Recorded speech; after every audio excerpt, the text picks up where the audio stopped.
18장 1절서부터 18절 그리고 28장서부터 16절 20절입니다.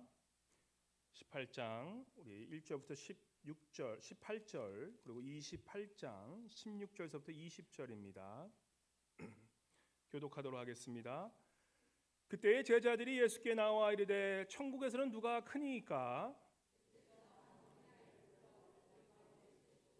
이르시되 진실로 너희에게 이르노니 너희가 돌이켜 어린아이들과 같이 되지 아니하면 결탄코 천국에 들어가지 못하리라.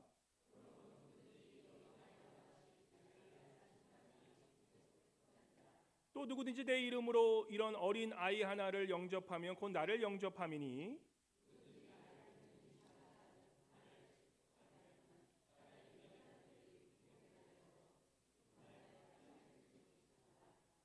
실족하게 하는 일들이 있음으로 말미암아 세상에 화가 있도다. 실족하게 하는 일이 없을 수는 없으나 실족하게 하는 그 사람에게는 화가 있도다.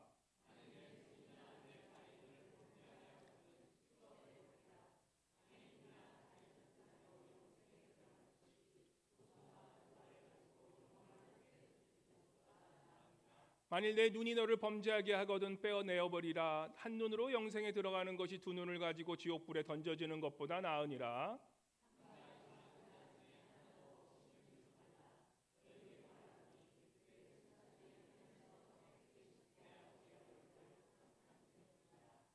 너희 생각에는 어떠하냐? 만일 어떤 사람이 양 100마리가 있는데 그 중에 하나가 길을 잃었으면 그 99마리를 산에 두고 가서 길 잃은 양을 찾지 않겠느냐?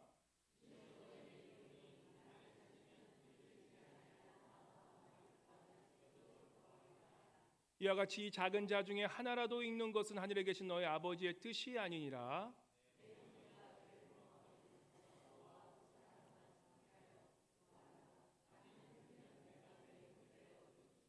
만일 듣지 않거든 한두 사람을 데리고 가서 두세 증인의 입으로 말마다 확증하게 하라이.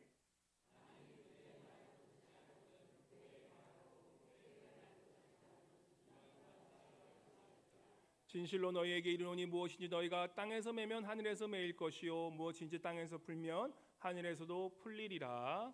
우리 마태복음 28장 16절 하겠습니다.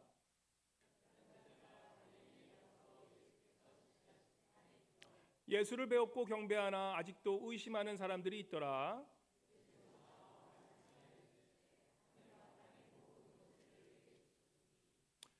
그러므로 너희는 가서 모든 민족을 제자로 삼아 아버지와 아들과 성령의 이름으로 세례를 베풀고 내가 너희에게 분부한 모든 것을 가르쳐 지키게 하라. 볼지어다 내가 세상 끝날까지 너희와 항상 함께 있으리라 하시니라. 아멘. 임마누엘 성가대 나와주셔서 은혜 아니면 우리 주님께 찬양 올려드리겠습니다.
할렐루야. 다시 한번 큰 박수로 우리 주님께 영광 올려드리겠습니다. 할렐루야.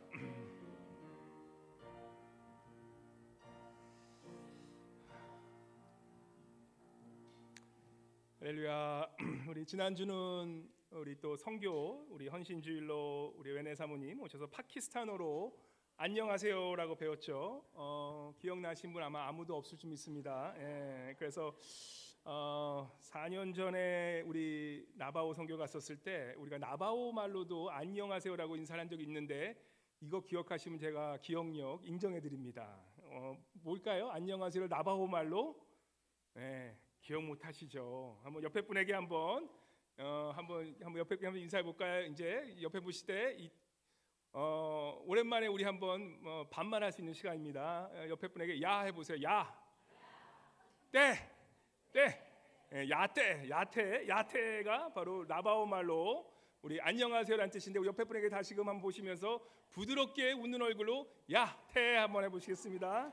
야테. 야퇴가 아니라 야테. 아마 야퇴 하면 안 잊어버리실 것 같아. 그래서 우리 4월달에 또 나바오 선교 갈 일이 우리 또 계획하고 있는데, 우리 다시 한번 뒤에 분에게도 손 활짝 펴시면서 부드럽게 야테라고 한번 해보겠어요. 야테. 그래서 우리 또 덧붙이자면 우리 하나님의 선교에 동참합시다라고 한번 인사하겠습니다. 하나님의 선교에 동참합시다. 아멘.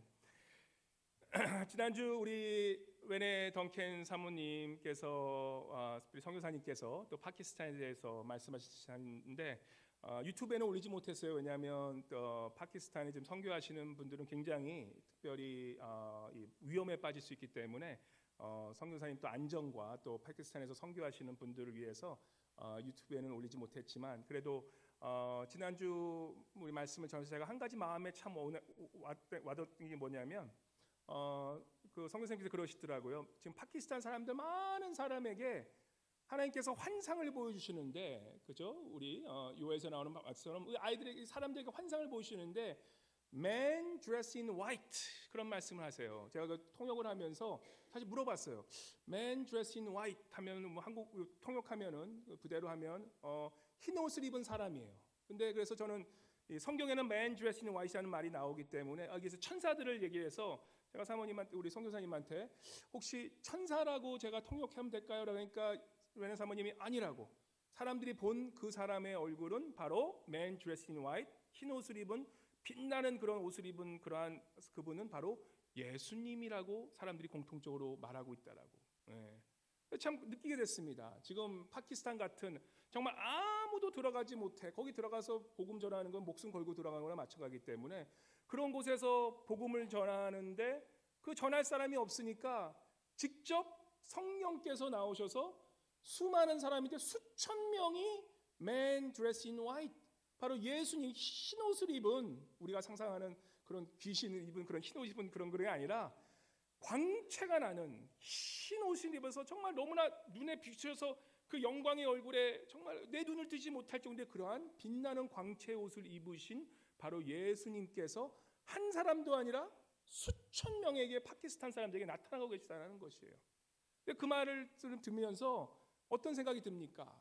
우리는 선교는 우리가 한다고 생각하지만 그것이 아니라는 것이에요.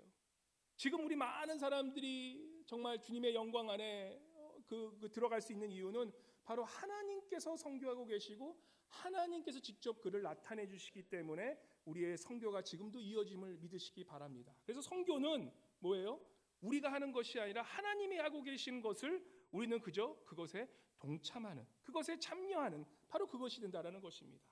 그래서 오늘 이 말씀을 통해서 우리가 다시금 조금 선교나 전도에 대해서 느슨해지고 또 게으러진 마음들, 다시금 오늘 이 본문 또한 말씀을 통해서 우리 다시금 선교에 대한 열정이 되살아나고 하나님의 그러한 그 중요한 선교를 다시금 동참하는 저와 여러분이 되시기를 주님의 이름으로 축원합니다. 첫 번째 우리가 그러면 좀 알아야 되는 것은 선교에 대해서 우리가 알아야 되죠. 무엇이 선교고 왜 선교해야 되냐? 우리 둘째가 물어보더라고요. 아빠 왜 자기는 선교를 해야 되는지 물어보더라고요.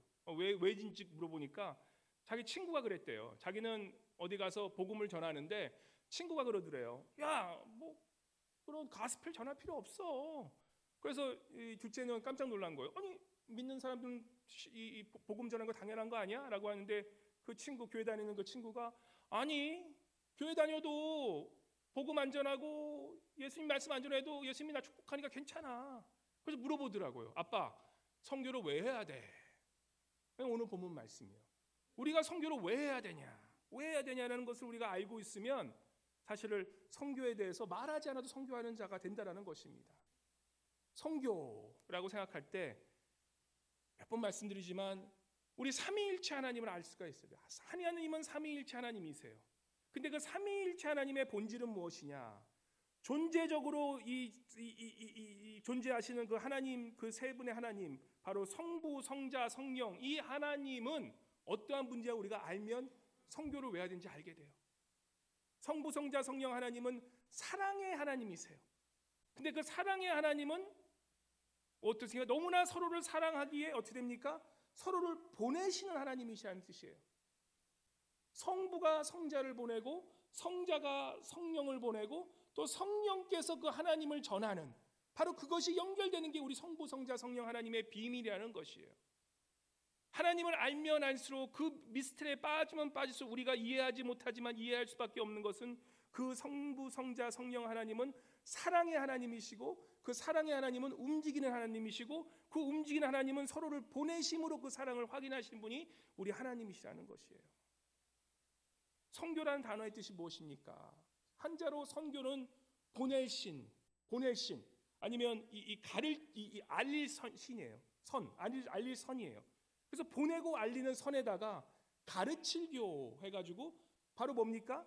예수님이 가르치는 그 복음을 보내고 전하고 알리는 것이 선교라는 의미예요. 라틴어로 설명하면 더 쉬워요. 우리가 쉽게 하는 영어의 미션이라는 단어가 있죠. 미션이라는 단어는 어디서 나왔다고요? 미시오라는 단어에서 나와요. 미시오라는 라틴 단어의 뜻은 뭐냐면 simply 그냥 이거예요. 보내다라는 뜻이에요. sending이라는 뜻이에요. 미션이라는 뜻은 무엇이냐면 다른 뜻이 아니라 선교라는 뜻은 무엇이냐면 보내라라는 뜻이라는 것이에요. 왜 보냄을 받습니까? 바로 우리 하나님을 알리기 위함을 보내라는 것이에요. 그래서 그것을 보낸다는 것이에요. 성부, 성자, 성령 하나님의 그 사랑을 전파하고 보내시는 것이 바로 선교의 중심이 된다는 것이에요. 그래서 우리 믿는 자들에게 선교라는 것은 뭐냐면 본질적인 의미이고 존재적인 의미가 된다는 것이에요. 다시금 말씀드리면 이런 거예요. 당신 크리스찬이야? 나 크리스찬인데? 야, 크리스찬은 껍데기 말고 한번 옷 다 벗고 한번 있는 그대로 한번 당신 뭐야? 그럼 우리가 뭐라고 얘기할 수 있습니까? 나는 보내심을 받은 자고 그 보내심을 받은 자로서 또 여러분에게 그 복을 전할 의미가 있는 그러한 사람이다. 바로 선교가 중심이 된 본질적인 사람이라고 그렇게 얘기할 수 있다라는 것입니다. 그래서 우리가 선교는 왜 하냐라고 했을 때 왜요? 하나님의 본질인 그 성부, 성자, 성령 하나님께서 선교라는 것을 서로의 보내심을 통해서 사랑을 전파하신 하나님이시기 때문에 우리가 하나님을 알면 알수록 우리는 선교하는 자로서 세워질 수밖에 없다라는 것입니다. 그래서 여러분과 제가 이 타이틀을 빼고, 그죠? 장로, 집사 이런 거 다 떼고, 내가 온전히 나도 목사라는 거 떼고, 내가 온전히 하나님의 자녀로 살아간다는 것은 뭐예요? 내가 하나님의 보내심을 받은 선교사로서 살아간다는 것이 우리의 가장 본질적인 존재의 의미가 된다는 것입니다. 그래서 진정한 크리스찬이면 선교하는 것은 옵션이 아니라는 것이에요. 하나님을 사랑한다면 하나님을 사랑하는 자마다 부르심을 받은 자마다 당연히 해야 되는 것이 선교의 그러한 존재적인 의미라는 것입니다. 그래서 선교는 뭐예요? 하나님의 사랑의 표현이 되시고 존재적인 하나님의 사랑으로 머리로 하는 것이 아니라 행동으로 보내신 하나님처럼 따라가는 것, 그것이 우리 선교의 의미가 된다는 것입니다. 다시금 말씀드리지만 선교는 뭐예요?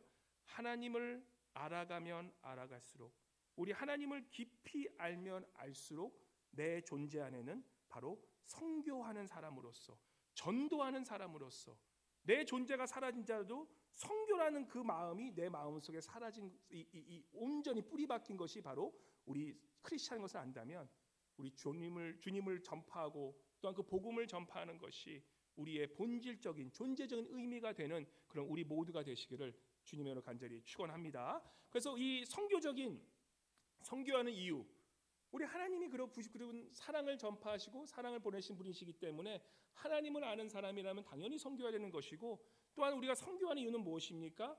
교회의 존재 목적이 된다는 것이에요. 교회는 빌딩이 아니라 여러분과 저입니다. 공동체예요.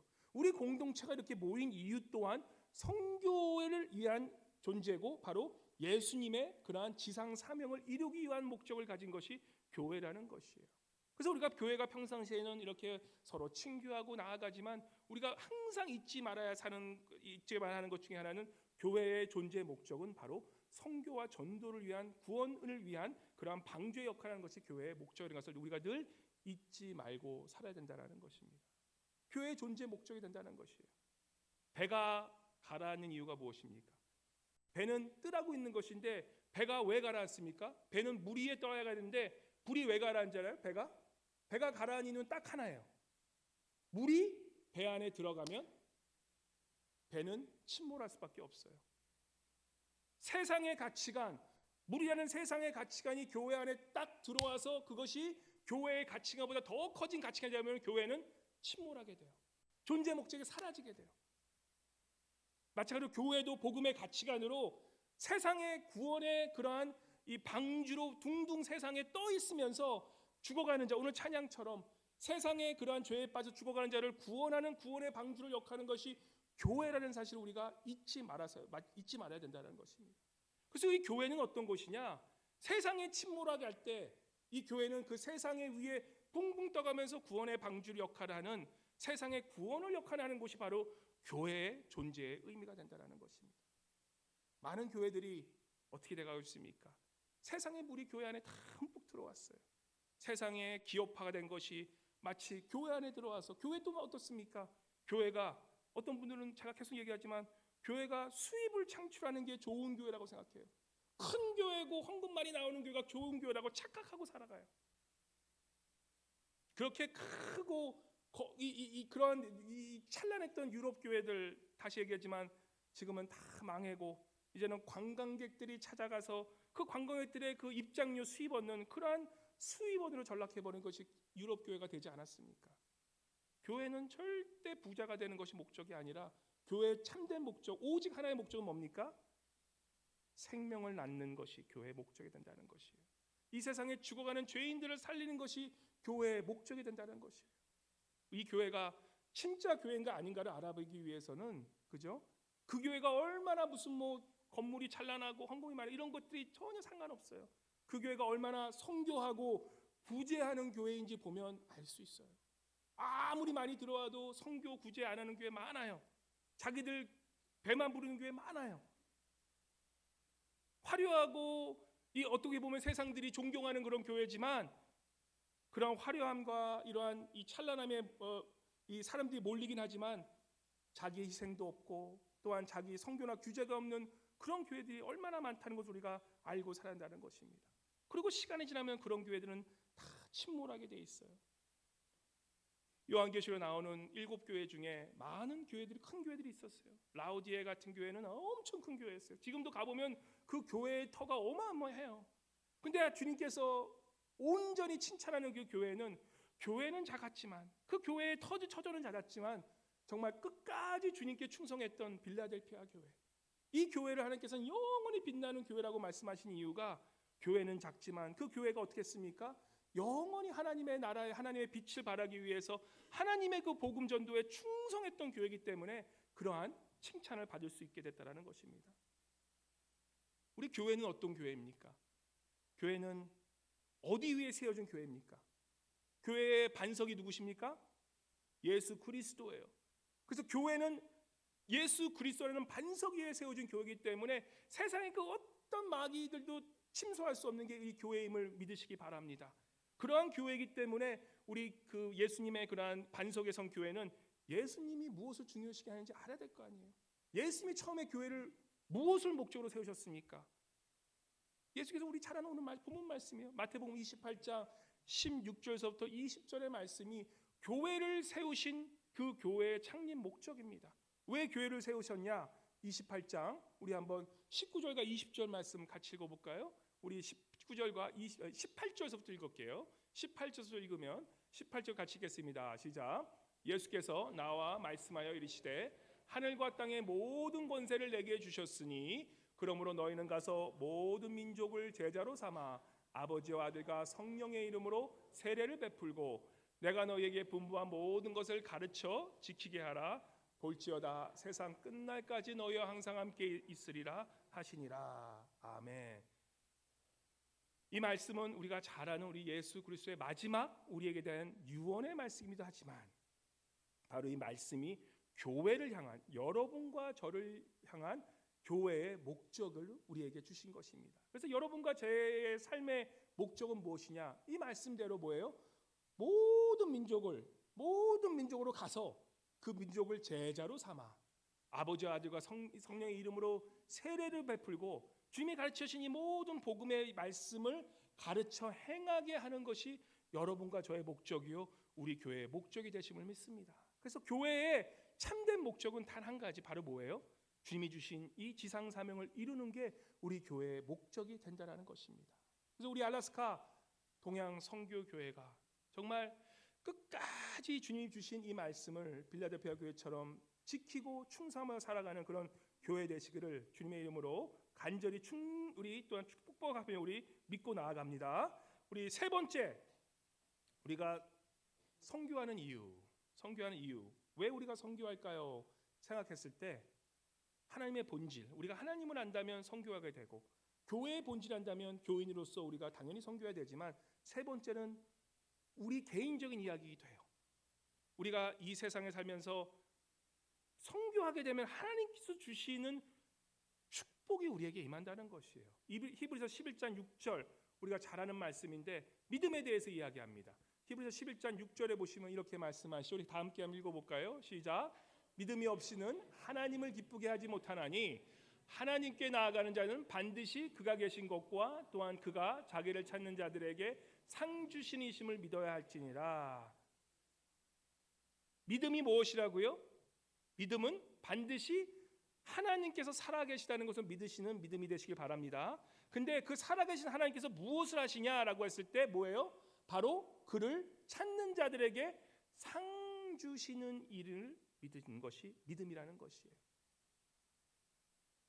누가복음 10장 20절에 이렇게 얘기합니다. 누가복음 10장 20절 보시면 다음 계급과 10장 20절 읽겠습니다. 시작. 그러나 귀신들이 너희에게 항복하는 것으로 기뻐하지 말고 너의 이름이 하늘에 기록된 것으로 기뻐하라 하시니라. 우리가 선교하고 이렇게 구원 이 악한 자들이 주님께 돌아오는 것들을 기뻐하는 것도 기뻐하지만 더 기뻐하는 것은 그러한 선한 일을 행하는 자들에게 어떻게 합니까? 너의 이름이 영원한 생명책에 기록될 것이라고 약속하는 것이에요.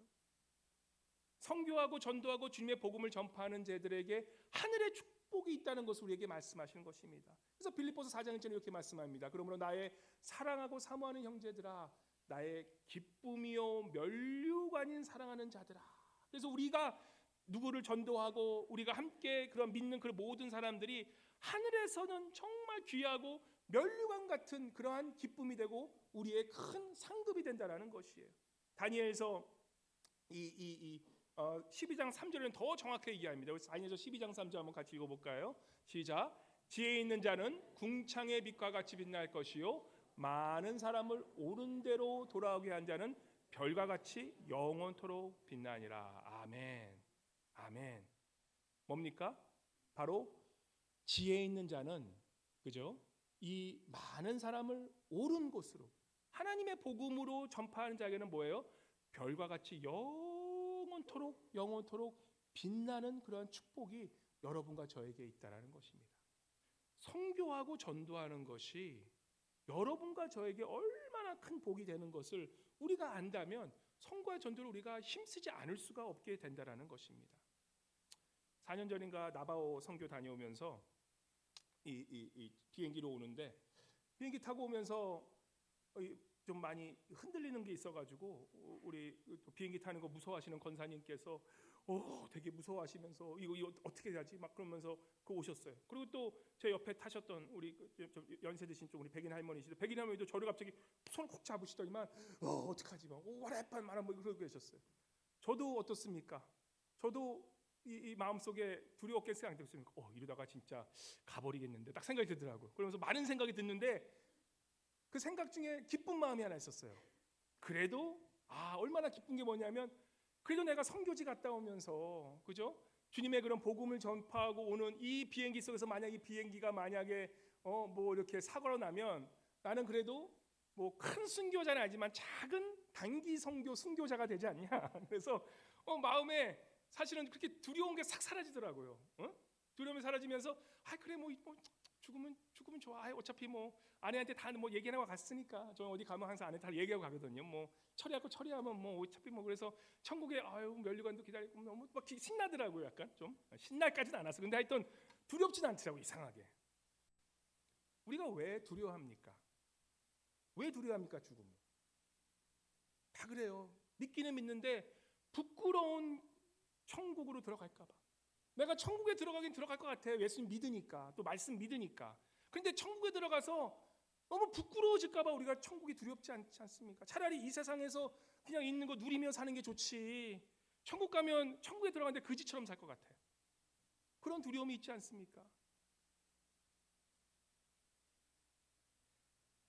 하나님의 말씀대로 선교하고 드리고 바치고 또한 그렇게 하나님의 영혼을 위해서 힘쓴 자들은 알아요. 내가 하나님께 해드린 것, 내가 할 건 아니지만 내가 하나님께 바친 것이 너무나 주님께 귀한 것이 알기 때문에 그것이 나의 천국에 쌓인다는 것을 아는 그러한 믿음이 있는 사람이면 그러한 죽음도 두려워하지 않아요. 천국에 대한 소망이 더 확실하게 살 수 있다는 것입니다. 이 세상에 가장 확실한 투자가 무엇입니까? 가장 확실한 투자는 이거예요. 이 세상에 있는 보물을 내가 모은다 할지라도 우리는 한 푼도 가져갈 수 없지만 이 세상에서 하나님의 나라를 위해 바치고 또 하나님의 나라 선교를 위해서 내가 내 시간을 바친 것들만이 천국에서 큰 상급으로 면류관을 들을 것을 아는 그 믿음이 있기 때문에 그것처럼 귀한 것이 없고 그것처럼 확실한 투자가 없다는 것을 아는 분들은 선교하고 바치는데 아낌을 주지 않는다는 것입니다. 케케로 신학자, 사실 신학자들 공부 많이 하신 우리 또 어르신들은 다 그래요. 우리 또 목회자들은 컬키가드 같은 그런 신학자가 가장 얼마나 큰 신학자니. 근데 그 신학자가 이런 얘기를 합니다. 말씀에 나오지 않지만 성경을 읽고 그 신학자가 이렇게 얘기합니다. 우리가 천국에 가면 예수님이 첫마디로 묻는 것은 세례를 받았냐, 집사 받았냐, 장로 받았냐, 목사 됐냐, 직분을 받았냐라는 그런 묻는 것이 아니라 너 세상에 살면서 몇 사람을 전도했냐라고 분명히 물으실 거라는 거예요.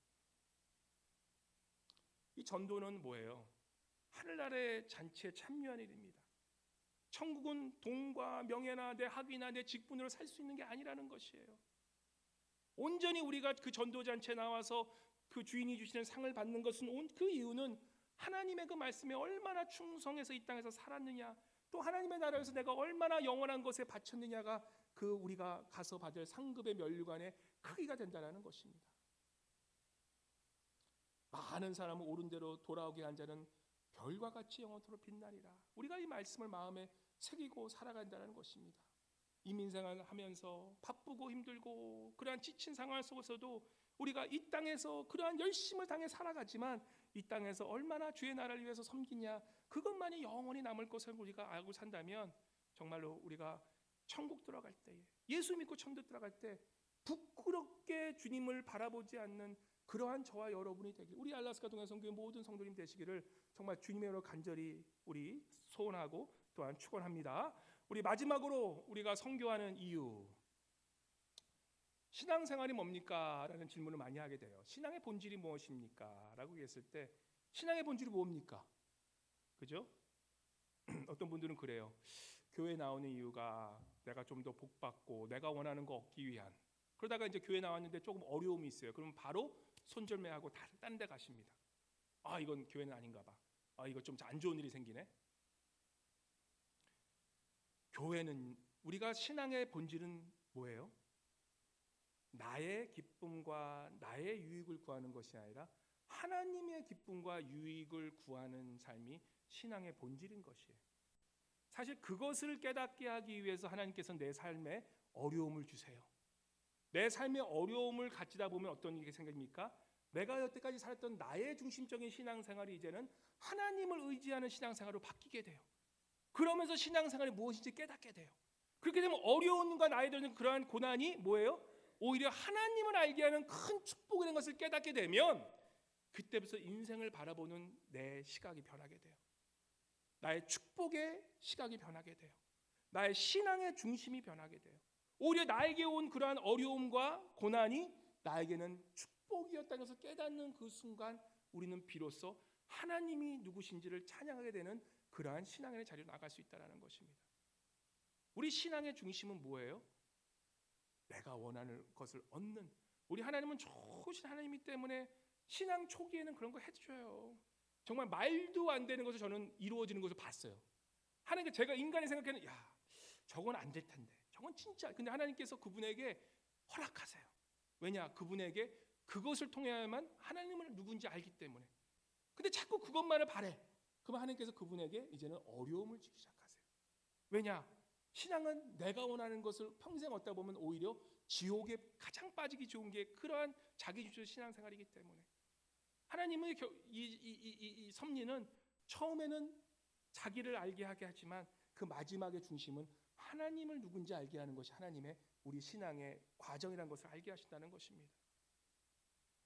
하나님을 기쁘게 하시고 하나님의 마음을 알아가게 하는 것이, 알는 것이 바로 우리 신앙의 여정이라는 것이에요. 하나님을 오래 알았습니다. 그럼 한번 물어보죠. 그럼 여러 번 물어볼게요. 지금 하나님의 마음이 어떠십니까? 라고 한번 물어볼게요. 하나님의 마음이 어떠실 것 같으세요? 한 번도 생각한 적이 없는데요. 오 주여,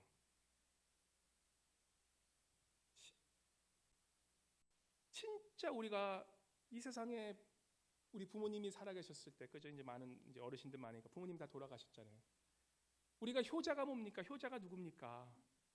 후회되는 게 하나 뭡니까? 살아가면서 내가 지금 우리 어머님 아버지 나이가 되니까 내가 우리 어머님 아버지의 그 마음을 못 알아들인, 이제서야 그 마음을 좀 알 것 같은데 이제는 그렇게 해드릴 수 없는 것에 대한 후회가 우리에게 막 찾아오지 않습니까? 신앙도 그거예요. 우리가 성숙하고 성화된다는 것은 하나님 아버지가 무엇을 생각하고 사시고 하나님 아버지가 무엇을 간절히 원하시고를 깨닫고 살아가는 삶. 그 마음을 알기에 나는 이렇게 살아가고 싶지만 그 마음을 저버리지 못하고 살아가는, 그것이 성숙한 신앙인의 생활의 모습이라는 것입니다.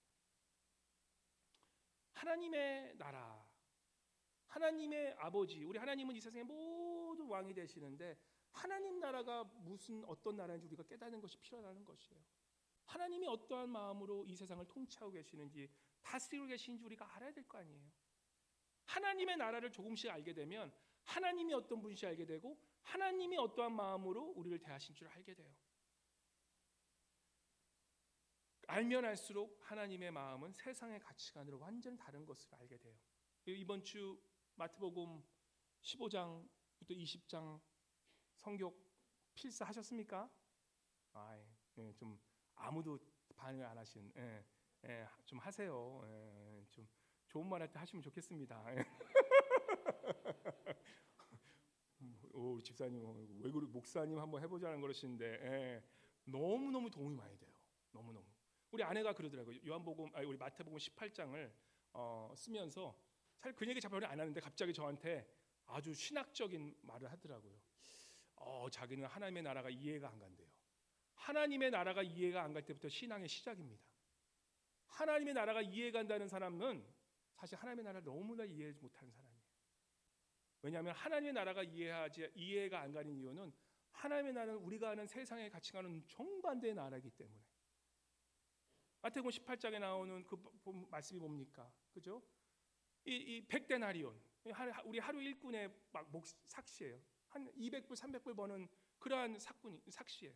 우리 LA나 우리 앵커리지도 요즘은 많이 없지만 홈디포 가면은 하루 일삭 위해서 그 하루에 그 벌기 위해서 이 일꾼으로 그 기다리신 분들 계시잖아요. 하루 일꾼 딱 초대하면 뭡니까?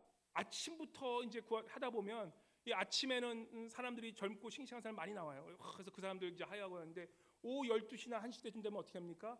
이제는 좀 죄송하지만 힘없고 좀 일 못하게 생기고 좀 나이 들고 좀 이렇게 사람들이 뽑기 싫어하는 그런 사람들은 거기 남아서 있어요. 딱 그런 얘기예요.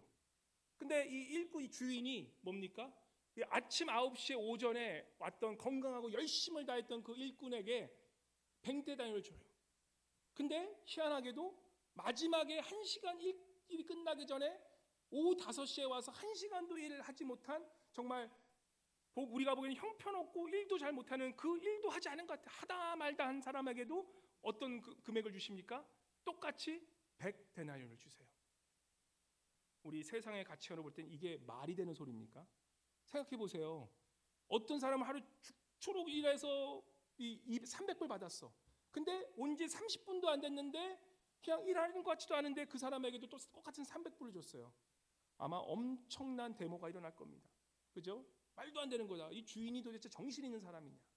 근데 하필이면 우리 예수님께서는 그것이 하나님의 나라다라고 말씀하세요. 이거 이해 가십니까? 이해 안 가야 돼요. 이해 간다는 거 말씀하시는 분들은 이해 가는 척하는 거예요.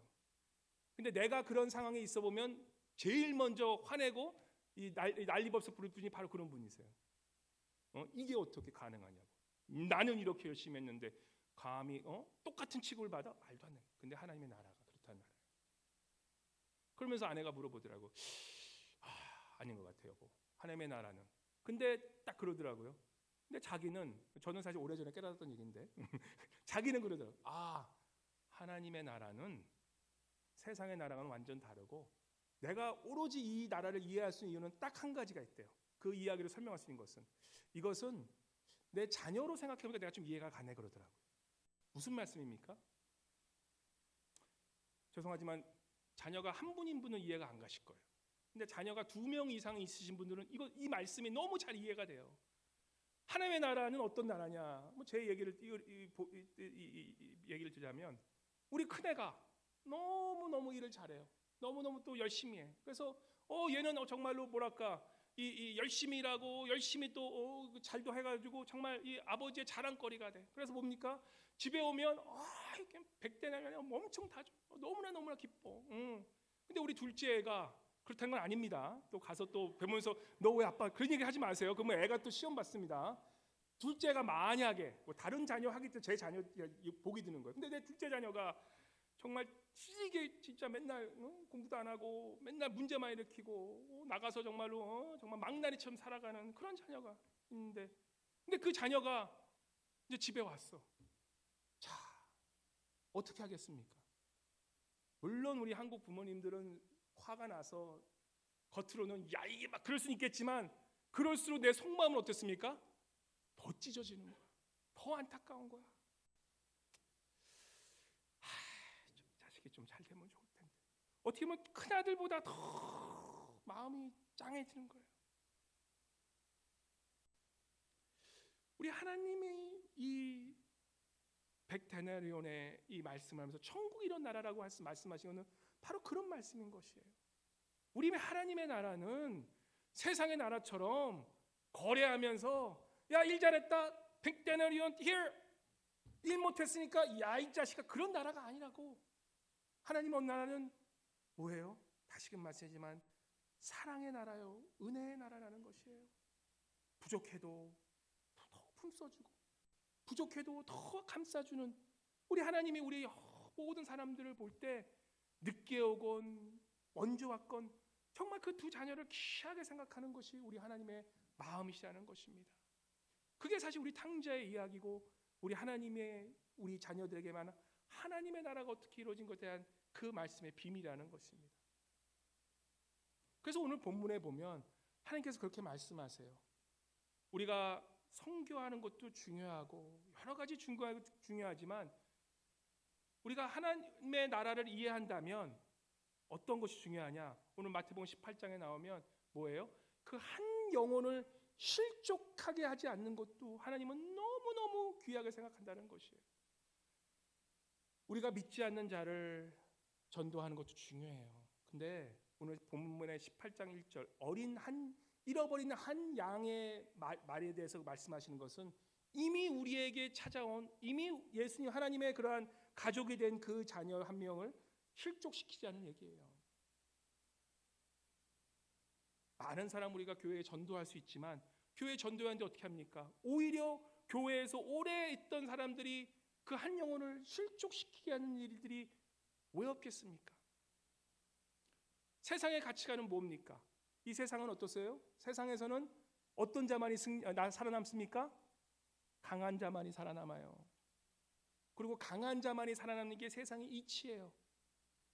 근데 죄송하지만 교회의 가치관은 어떻지 않습니까? 오늘 교회의 가치관은 우리 이사야서 11장 6절에 이렇게 말씀합니다. 이사야서 11장 6절 제가 읽어드릴게요. 오늘 제가 우리 처음 시작했던 그 기도의 말씀. 이사야서 11장 6절 이렇게 말합니다. 그때에 이리가 어린 양과 함께 살며 표범이 어린 연소와 함께 누우며 송아지와 어린 사자와 살찐 짐승이 함께서 어린아이에게 끌리며. 무슨 말씀이에요? 교회 안에서는 강한 자와 가장 연약한 송아지와 사자들이 함께 놀며 표범과 어린 양이 함께 놀며 이리와 어린 양들이 함께 노는 것이 하나님의 나라라는 것이에요. 이 세상에서 어린 양들, 약한 자들은 어떻게 됩니까? 바로 잡혀먹는 것이 세상의 이치예요. 근데 이 교회는 어떻습니까? 교회는 반대라는 것이에요. 힘의 구조가 반대로 된다라는 것이에요. 교회는 오히려 어떻게 됩니까? 약한 자, 어린아이 같은 자가 오히려 더 높임을 받는 것이 하나님의 나라라는 것이에요. 참 이해가 잘 안 가죠. 쉽게 말씀은 이거예요. 우리가 세상에서 강한 것이 생존한다고 생각하는 그것이 교회에 들어오면 안 된다라는 것이에요. 우리 알라스카 동료들과 솔직히 말씀드리면 우리 교회 성도님들 강한 것 같습니까? 약한 것 같으십니까? 약하다고 말씀하시면 제일 강하신 분이실 거예요. 예. 사실 우리 동양성교교회는 제가 볼 때 전반적으로 볼 때 강한 분들 많으세요. 근데 저는 좋아요. 왜냐하면 사실 우리 이 이민에 와서 또 알라스카까지 와서 20년 동안 22년 살아가면서 정말 누구에게 꿀리지 않고 살아가는 그 이유는 강했기 때문에 살아남는 거예요. 아주 세상에서는 정말 어디 가면 우리 교회 사람이라면 어디 진짜 뒤지지 않아요. 내가 이끌어놓고 우리는 다 할 수 있는 사람들이에요. 어디까지 게 나를. 그런데 그 강함이 교회에 들어와서 그러한 세상의 강함으로 만약에 교회에 양이 들어왔다고 생각하세요. 그럼 어떻게 됐습니까? 사실 교회에 모든 오신 분들은 양같이 들어와요. 교회가 어딘지도 모르는데. 근데 우리가 그 세상의 가치관으로 강함을 가지고 그 사람한테 갔다고 생각하면서 어떻게 됐습니까? 아이고 무서워라 하고 도망가 버려요. 그게 실족하는 거예요. 여기 실족하는 게 또 한 가지 이유가 나옵니다. 마태복음 1장 보면, 그죠? 세상은 어떻게 돌아갑니까? 지금 세상은 굉장히 아주 보통 미디어, 이 방송을 통해서 얘기하잖아요. 먼저 그 사람 먼저 이 생매장 시키는 게 교회, 이 세상의 니치예요. 그죠? 저 사람 소문이건 거짓 소문 상관없어, 사실은 상관없어. 일단 나쁜 소식으로 매장시키는 게 세상의 이치예요. 근데 우리 주님은 말씀하시죠. 내가 들리는 대로 보는 대로 너희를 판단하지 않는다고 말씀하세요. 무슨 말씀입니까? 이 세상에서는 우리가 그저 보이는 대로 그렇게 판단하고 이 세상의 그러한 가치관으로 그저 소문내고 그 사람을 죽여버린 것이 얼마나 많습니까? 우리 교회는 그렇게 되지 말라는 거예요. 마태복음 18장 15절에 보면 시험들은 왜 실족하게 됩니까? 왔는데 어떻게 됩니까? 소문으로 벌써 그 사람 죽여버려.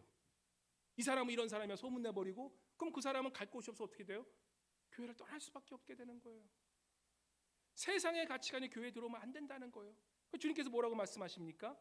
만약 네가 오해할 것이 있으면 그 사람에게 직접 찾아가서 이야기해주고 그리고 그것이 안 되면 한두 사람 교회에 신뢰하는 사람 가져가서 그 사람이 그것이 확인하고 그러고 나서 안 되면 이제는 교회에 알려서 그 사람의 악한 것을 알려라. 그래서 그런 진행이 가야 되는데 교회는 거꾸로죠. 많은 경우에 일단 소문 먼저 내버리고 그러고 나서 묻은 다음에 그러고 가려고 그래요. 아니라는 것이에요. 특별히 우리가 교인들이 알아야 되는 것. 저희 교회 올해 우리가 전도합니다. 제가 분명히 우리 성도들 오실 거예요. 이게 성도들이 아니라 믿지 않는 자들이 올 거예요.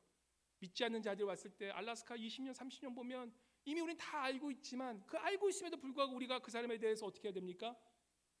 소문을 먼저 죽이면 안 돼요. 우리 하나님은 듣는 것대로 보는 것대로 보시는 하나님이 아니시기 때문에 그러한 선입견으로 그 사람을 소문내면 절대 안 된다는 것이에요.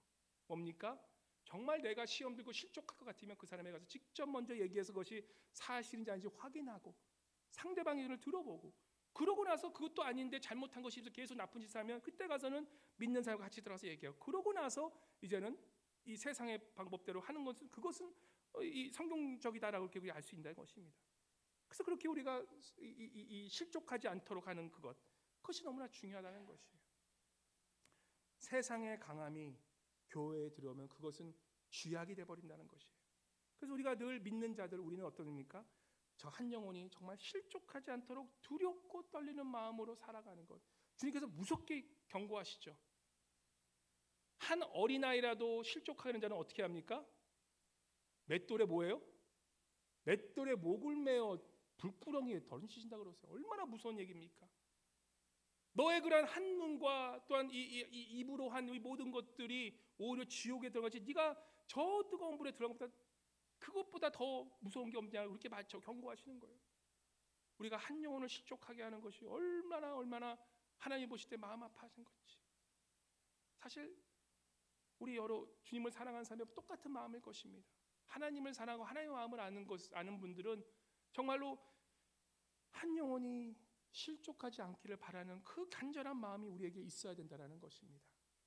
한 영혼을 믿지 않는 자를 전도하는 것도 중요하지만 이미 전도된 자, 이미 교회에 있는 자들이 실족하지 않고 또 내 옆에 있는 분들이 실족하지 않도록 내가 조심을 다해 신앙생활하는 것, 그것처럼 귀한 하나님의 마음이 없다라는 것입니다. 우리 사랑하는 성도님 여러분, 정말 혹시라도 내 신앙생활 속에서 내가 전도하는 것도 전도하는 거지만 내가 혹시라도 나의 말로 인해서 나의 행동을 해서 누구를 실족하게 했다면 정말 주님께 회개하고 나가고 하나님의 마음으로 한 어린 양을 99 어린 양보다 더 귀하게 생각하는 그런 하나님의 마음으로 나아가시는 저와 여러분이 되시기를 우리 주며 간절히 축원합니다. 우리 마지막으로 그럼 누가 선교하나라고 했을 때 누가 선교합니까? 이번에 또 우리 나바오 선교 간다니까 그러시더라고. 똑같은 사람 또 선교 가는 거야? 저는 그렇게 묻고 싶어요. 그렇게 말씀하시는 분은 그분이 좀 가보시지. 자기는 안 가면서 왜 그런 얘기를 하는지 모르겠어요. 선교 헌신하신 분들은 선교 가면 좋아요. 전 똑같은 분 또 가셔도 또 좋아. 매일매일 가셨으면 좋겠어요. 하지만 그렇게 말하는 그런 분들도 선교를 같이 갔으면 좋겠다는 거예요. 선교는 특정한 선교부나 선교부원이 가는 게 아니라 우리 모두가 동참해야 될, 다시 말씀드리지만 우리의 모두의 의미라는 것입니다. 선교는 여러분과 제가 모든 사람이 해야 된다는 그 의미라는 것이에요. 하나님의 마음을 이해하고 하나님의 마음을 아는 자는 선교할 수밖에 없고 갈 수밖에 없다는 것이에요. 우리 교회의 이름이 뭡니까? 우리는 동양 선교 교회예요. 우리 동양 선교 교인이라는 것은 바로 여러분과 제가 선교사이고, 그렇다고 어디 가서 내가 선교사입니다 그러지 마시고, 선교사도 사실은 뭐 여러 가지 하지만 어떤 의미에서 우리가 선교사가 맞다는 거예요. 왜냐? 우리는 부르신 그곳에서 알라스카 이 땅에 살면서 내가 있는 그 직장에서, 내가 있는 그 삶의 터전에서, 내가 있는 가정에서 우리가 가는 곳이 바로 내가 선교사의 의미를 가지고 나가는 우리의 모습이 되기 때문에 그렇습니다. 여러분은, 우리가, 저는 다 선교사예요. 그래서 그 선교사로 살아가는 그러한 마음으로 살아가는 것이 우리 교회이기 때문에 선교는 일정 특별상이고 또 뭐 얼마나 주님을 알아서 가는 그러한 것이 아니라 모든 믿는 사람들이 해야 될 당연한 의무임을 우리가 알고 나아가시길 바랍니다. 그래서 마지막으로 이제는 그러면은 선교는 어떻게 해야 되겠습니까? 라는 질문에 대해서 선교는 어떻게 해야 됩니까? 따라해 보세요. 다시 보면 알겠지만 가든지 보내든지, 네, 가든지 보내든지예요. 그리고 선교를 가든지 보내든지 하면 나에게 복이 있는 거예요. 그 누구보다도 하나님께 복이 되고 나에게 복이 된다는 것입니다. 선교는 전략이라고 말씀드렸어요. 이 메가더 장군의 그 인천 상류 작전, 훌륭한 작전이 왜 그 인천 상류 왜 그 훌륭한 작전이었죠? 왜냐하면 적의 허리띠를 자르는 작전이 있기 때문이에요. 사탄이 제일 지금 뭘 하고 있는지 아십니까? 선교사님들의 허리를 자르는 전략을 치고 있어요. 지금 선교사님들은 보내는 사역이 끊겨지면 어떻게 됩니까? 선교사님도 후퇴할 수밖에 없는 거예요. 많은 교회들이 지금 선교 보조를 끊고 있어요. 자기 교회들도 생존하기 힘드니까. 근데 감사하게도 우리 교회는, 저는 우리 교회도 그렇게 될 거라고 믿어요. 우리 교회가 힘들고 어주대로 더 선교에 힘쓰는 교회가 돼야 된다는 것입니다. 교회가 더 작아져도 우리는 선교를 더 열심히 하는 교회로 나가야 된다는 것이에요. 왜냐? 그것이 교회의 존재의 목적이고 그것이 하나님께서 기뻐하는 교회이시기 때문인 것입니다. 우리가 교회는 보내든지 아니면 가든지 이것을 해야 되는 교회인데, 사실 올해 4월에 이제 나바오 선교를 다시 가게 됩니다. 그죠? 그리고 7월 달에 우리 이제 여기 앵커리지 우리 알래스카 네이티브 선교 가게 됩니다. 4월 달에는 말씀드렸지만 너무 비행기 3월 달에 가고 싶었지만 아이들 같이, 근데 비행기 티켓이 너무나 비싸서 우리가 사실 그 돈 모아서 선교사님들에게 또 줬잖아요. 그래서 우리가 4월 우리 이 부활절 둘째 주에 한 거는 비행기 티켓이 굉장히 지금까지 싸요. 200 얼마면 직행으로 갈 수 있어요. 그래서 많이 그렇게 절약해서 가면 우리가 또 선교사님께 그만큼 또 베풀고 올 수 있기 때문에 그렇게 가는 것입니다. 그래서 선교 한번 못 가신 분들 정말로 그거 한번 기대하면서 한번 하시면 좋겠습니다. 또 만약에 좀 멀리 그렇게 4박 5일 못 가신 분들은 7월 4일에 있을 우리 코츠부로 갈 건지 아니면 우리 지금 코디악으로 갈지 잘 모르겠지만 하여튼 우리 그 부족에 있는 교회로 가려고 생각하는데 우리 그것 위해서 또 기도하며 나아가시기를 바랍니다. 또 지난주 우리 시작했지만 선교 작정 헌금, 선교 작정 헌금은 우리가 그 선교에 있는 그 모든 것은 우리 교회는 어떻게 됩니까? 일반 헌금으로 들어가지 않고 모두 선교부 어카운트로 들어가야 돼 있어요. 선교부 어카운트에 있는 모든 그러한 금액은 다른 데 못 쓰게 돼 있어요. 정말 교회가 어렵고 힘들 때 우리가 그럴 때 한 번 있었거든요. 그럴 때 빌려서 다시 꽂아서 갚아줬어요. 지금은 그러한 선교를 위해서만 있는 그런 선교 구좌이기 때문에 그 모든 것들은 또 선교사님에게 바쳐지는 그런 금액이 되는 것입니다. 그래서 지난주 혹시라도 선교 작정 헌금 안 하신 분들이 있다면 우리 하나님께 정말 드리는 그것만이 정말 한 천국에 쌓인 것을 안다면 또 그렇게 작정하는 그러한 보내든지 또 가든지 그러한 선교에 참여하는 그러한 저와 여러분이 되시기를 바랍니다. 우리 선교하는 이유 첫 번째 왜 한다고요? 선교는 하나님 성부 성자 하나님의 본질되는 그러한 것이기 때문에 보내는 하나님을 안다면 우리는 선교하는 사람들이 되어야 된다는 것입니다. 두 번째 왜 선교합니까? 교회의 본질 또한 구원의 방주를 역할하는 예수 그리스도의 지상 사명을 이루러 세우신 것이 그 반석 위에 세워진 예수 그리스도의 그 반석 위에 세워진 주님의 명령에 따라 세워진 것이 교회이기 때문에 이 교회 또한 선교를 하는 교회가 마땅히 되어야 된다는 것입니다. 또 왜 선교합니까? 이 땅에 모든 것은 썩어지고 다 버려지게 되지만 하늘에 쌓아둔 것만 하나님의 그런 그 일을 한 것만이 우리가 또 면류관으로 쌓이는 것이기 때문에 우리가 하늘 상급을 크게 받으라고 하면 선교하는 거예요. 전도하는 거예요. 주의 복음 따라 가는 거예요. 마지막은 무엇입니까? 하나님의 마음을 이해하는 사람들. 철이 들어서 이제는 하나님의 마음이 조금이라도 우리 하나님 아버지의 마음을 조금이라도 이해하는 사람은 하나님이 무엇 때문에 마음이 아파하고 실족하는 자 하나 때문에 마음 아파하셔서 어린 양을 버리고 찾아가시는 그 하나님의 마음을 안다면 우리가 선교할 수밖에 없다라는 것입니다. 그래서 우리 교회 선교는 전도와 선택이 아니라 바로 필수 명령이시면서 우리가 마땅히 해야 될 죽을 때까지 해야 되는 것이 선교와 전도라는 것입니다. 그래서 우리 성도님 여러분 정말 우리가 살아가는 목적, 살아가는 이유는 바로 우리 주님의 복음을 위해서 정말 그 이유를 위해서 살아가고 또 그 이유를 위해서 우리의 모든 것을 내어드릴 수 있는 저와 여러분 우리 알래스카 동양 선교회 되시기를 주님으로 간절히 축원합니다. 우리 잠깐 기도할 때 우리 동영상 잠깐 뵐 텐데 잠깐 우리 동영상 보고 우리 다시금 기도하고 우리